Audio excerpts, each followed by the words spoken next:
इन्होंने कहा अगर शादी करके सारे लोग घर बसाएंगे तो देश की आजादी के लिए कौन लड़ेगा।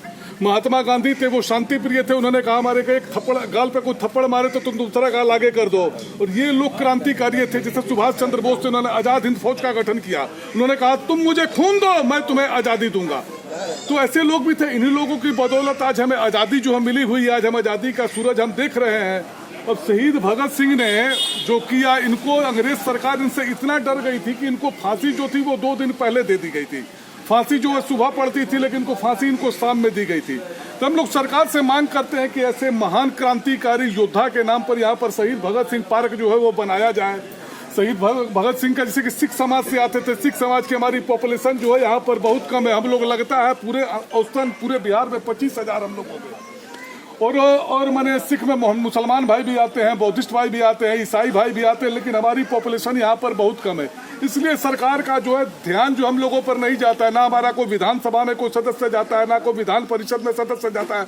अभी कुछ दिन पहले अल्पसंख्यक आयोग का गठन हुआ, इसमें सिखों को कोई हिस्सेदारी नहीं मिले।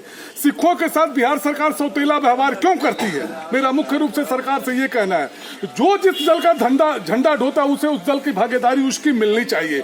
चाहे कोई राजद का ढोता है तो उसे राजद से भागीदारी मिलनी चाहिए, अगर कोई कांग्रेस का ढोता है तो कांग्रेस की भागीदारी मिलनी चाहिए, अगर कोई बीजेपी का ढोता है तो बीजेपी से मिलनी चाहिए, अगर कोई जेडीयू का ढोता है तो उसे जेडीयू से भागीदारी मिलनी चाहिए।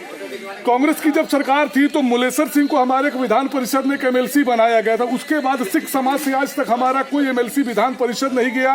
और बिहार झारखंड जब एक में जब था तो इंदर सिंह नामधारी जो थे वो डाल्टनगंज से जीत कर आते थे, और माननीय लालू प्रसाद यादव जी ने उन्होंने रेवेन्यू मिनिस्टर उनको बनाया हुआ था। झारखंड बंटवारा हुआ 2000 में बंटवारा हुआ। आज 2000 के बाद आज 2023 चल रहा है। उससे पहले भी मेरा विधानसभा में कोई सदस्य नहीं था, उसके बाद भी आज तक मेरा कोई सदस्य नहीं। रणजीत सिंह जी, आप कहते हैं कि प्रकाश पर्व में सरकार आपके लिए पूरी तरह से समर्पित रहती है, पूरे बिहार सरकार का खजाना खोल देती है, और एक तरफ कहते हैं कि हम लोगों का कहीं ना कहीं जो चाहिए अधिकार नहीं मिलता। ये दोहरी नीति है। प्रकाश पर्व वो मेरा फेस्टिवल है, फेस्टिवल पर मैं उंगली नहीं उठाता।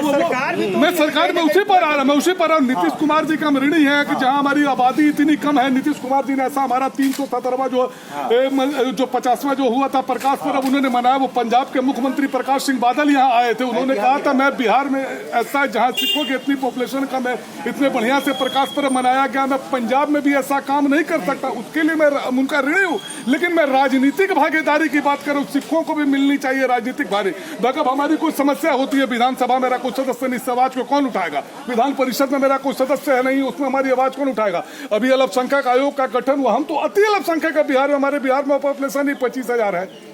ना जैनी समाज से किसी को दिया जाता है, ना बौद्धिस्ट समाज से दिया जाता है, ना ईसाई समाज से किसी को दिया जाता है। सिख तो हमारी पॉपुलेशन बहुत कम है, हमें हिस्सेदारी मिलनी चाहिए। मैं राजनीतिक भागीदारी की बात करता हूँ। नीतीश कुमार जी के हम लोग तन मन धन से ऋणी है कि नीतीश कुमार जी ने हमारा प्रकाश पर्व इतना बढ़िया से मनवाया, वो हमारा फेस्टिवल हो गया। लेकिन राजनीतिक भागीदारी की मैं बात करूँ, राजनीतिक भागीदारी भी हमें बिहार में मिलनी चाहिए।